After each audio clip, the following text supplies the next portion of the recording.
Já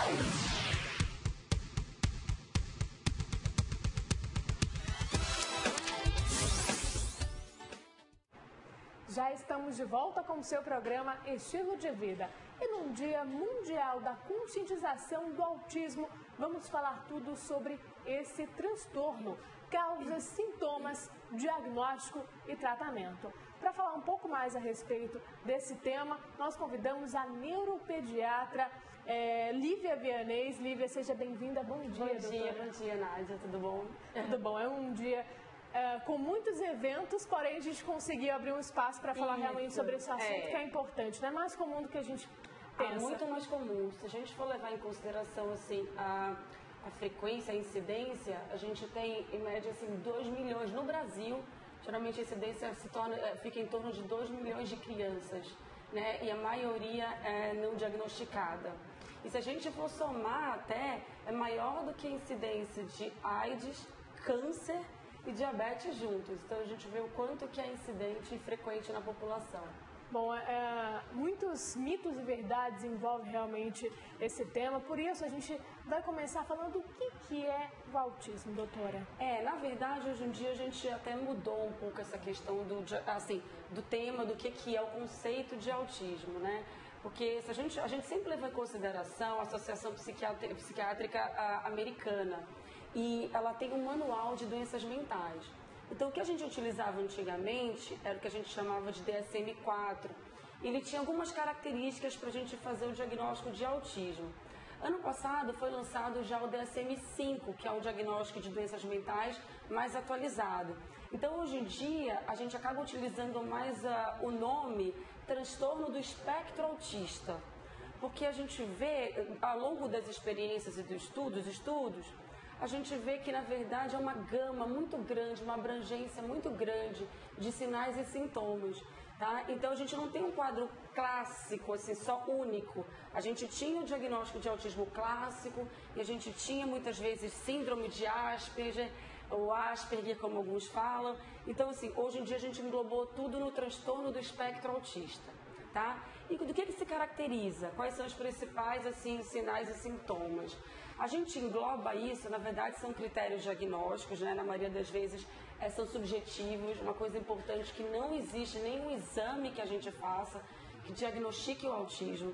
Então, muitas vezes os pacientes chegam comigo, as mães, né, principalmente, ansiosas por fazer exames de imagem como ressonância magnética ou eletroencefalograma e, infelizmente, nem testes genéticos a gente não tem nenhum marcador biológico que dê o diagnóstico. Então, são critérios diagnósticos e são clínicos, né?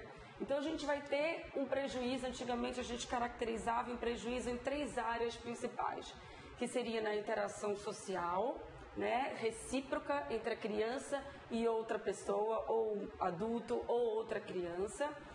Teria um prejuízo na comunicação, e aí a gente levaria em conta a comunicação verbal e não verbal. E, por último, a gente teria a questão do comportamento, que seria aqueles comportamentos repetitivos, rituais e, muitas vezes, sem funcionalidade, tá? E comportamentos restritos. Hoje em dia, no DSM-5, a gente já coloca a comunicação e a interação social juntos, né? Então, ficaria nessas 2 áreas.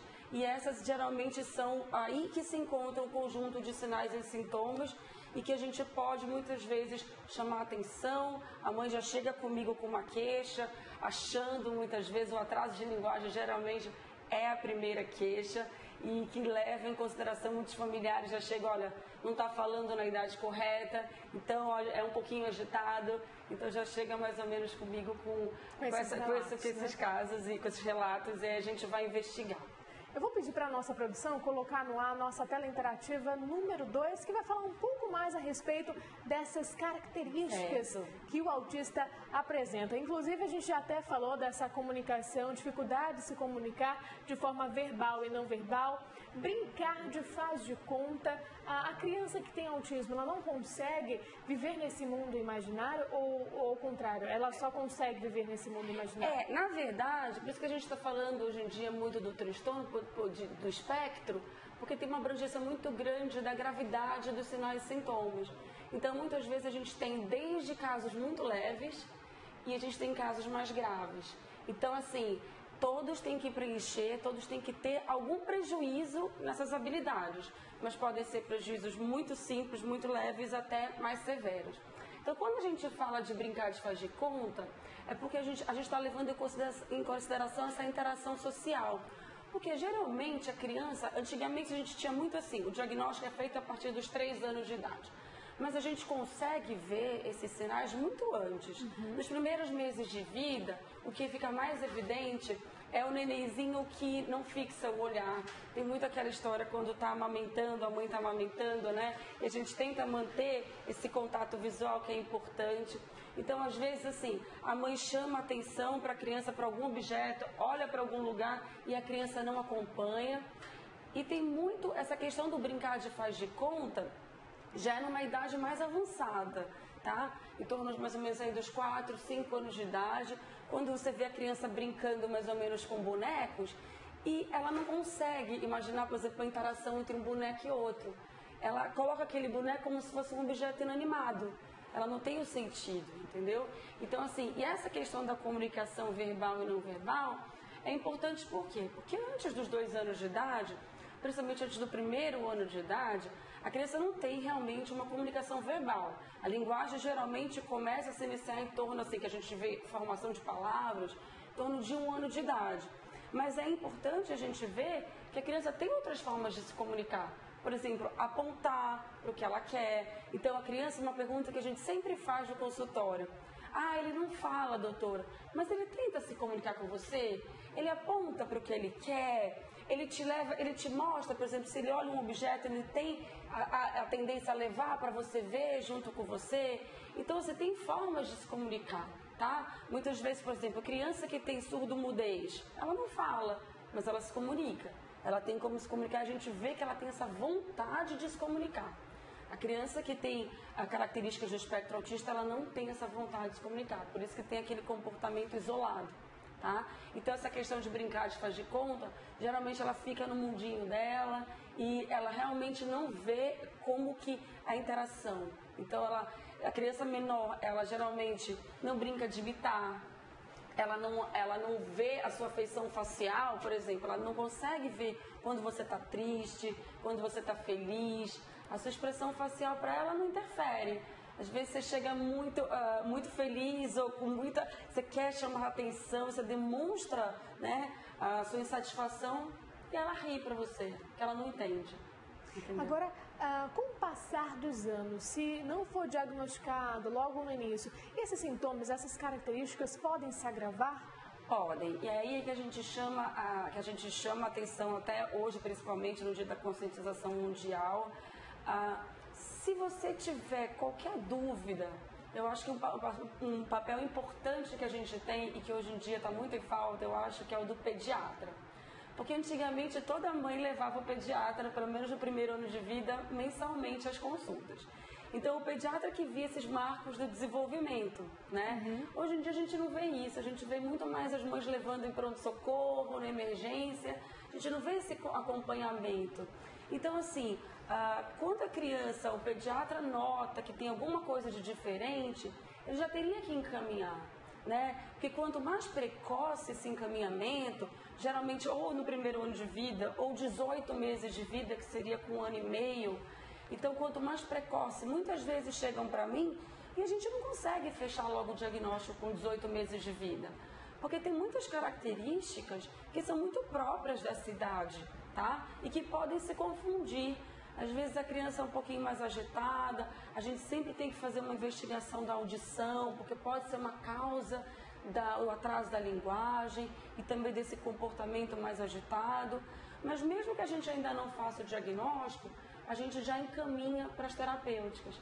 Então, a gente já caminha para a fonoaudióloga fazer uma avaliação, a gente caminha para o otorrino fazer uma avaliação auditiva, e aí, se necessário, a questão do comportamento já encaminha para psicólogo e faz esse acompanhamento multidisciplinar, porque a gente vê que a intervenção, quanto mais precoce, melhor a evolução no futuro. Doutora, inclusive, falando um pouco a respeito dessa questão, desse diagnóstico precoce, hoje a gente vai conhecer a história de uma mãe, da Kellen Carvalho, que tem um filho autista. Ele tem 6 anos, o Vitor Gabriel, que tem um irmãozinho de 3 anos. O que acontece?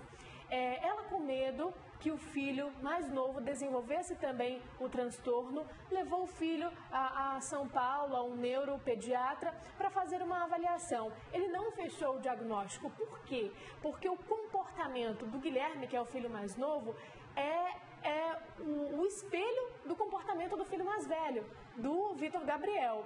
E aí o medo dele é que ele esteja somente imitando os passos do irmão mais velho. E não que tenha realmente o transtorno. Isso acontece muito, né? Muito. E, rapidinho, qual a idade do mais novo? 3 anos. 3 anos e o mais velho 6 anos, né? Então, isso é uma coisa realmente muito comum. Inclusive, é bom a gente falar aqui um pouquinho, porque as causas do autismo, né? Hoje em dia a gente ainda não tem realmente a etiologia bem definida. A gente sabe que tem componentes genéticos, tem estudos que mostram que só 50% tem relação com aspectos genéticos, tá?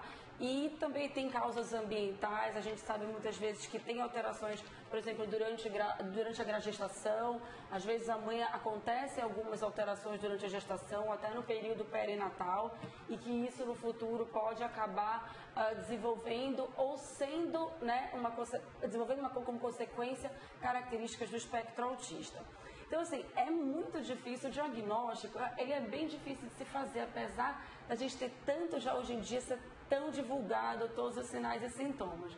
Mas a gente fechar realmente às vezes é muito difícil, até porque tem toda uma estigmatização, né? Fica estigmatizada a criança e isso é complicado, principalmente nessa faixa etária, e depois passar a vida inteira aquela mãe carregando, né, aquela carga é difícil.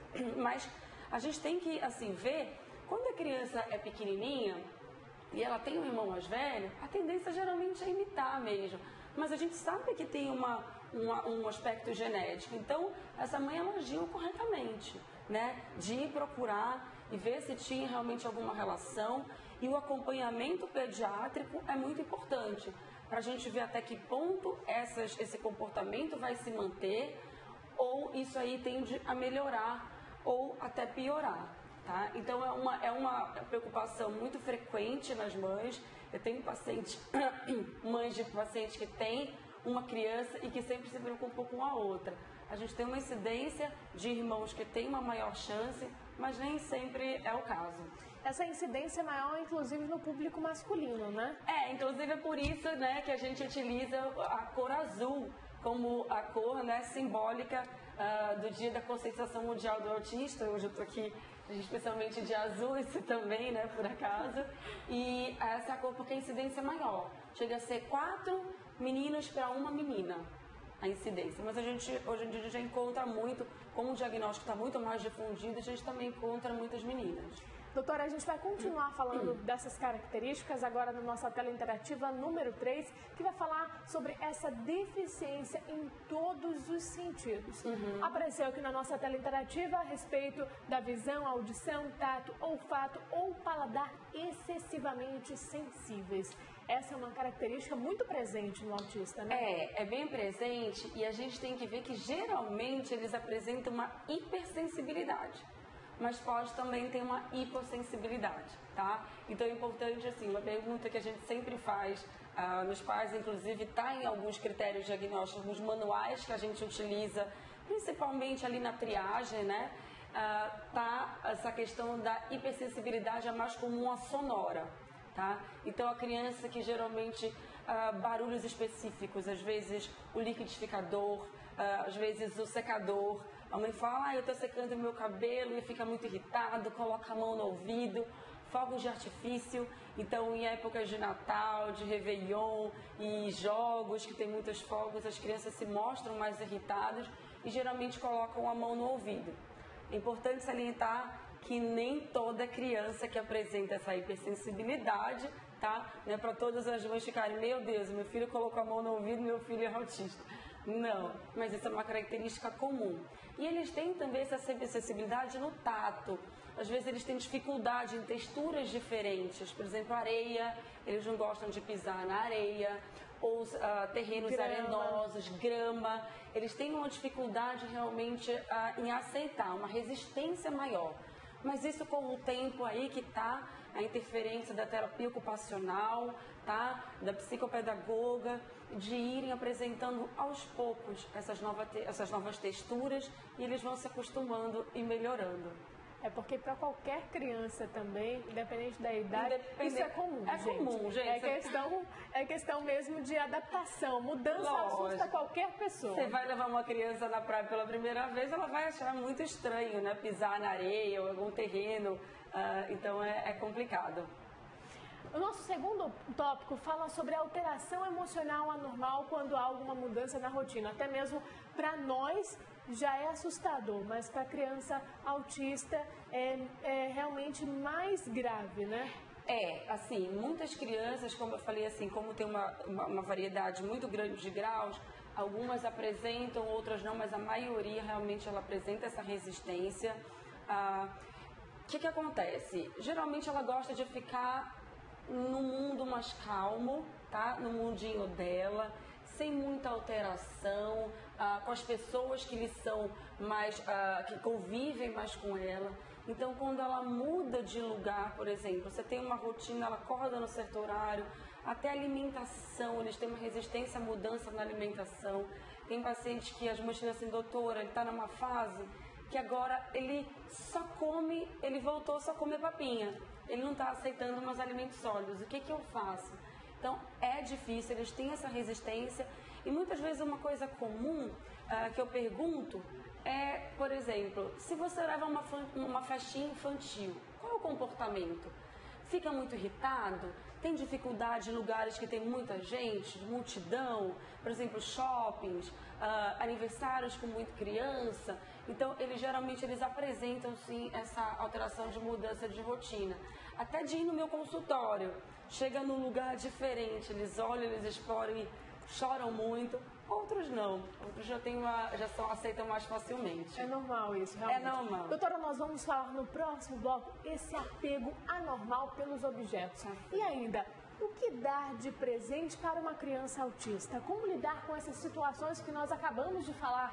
Isso a gente descobre ainda nesta edição. Lembrando que você de casa pode enviar as suas perguntas. 92, código de Manaus, 981 11 45 12. Nós vamos para um breve intervalo. Até lá.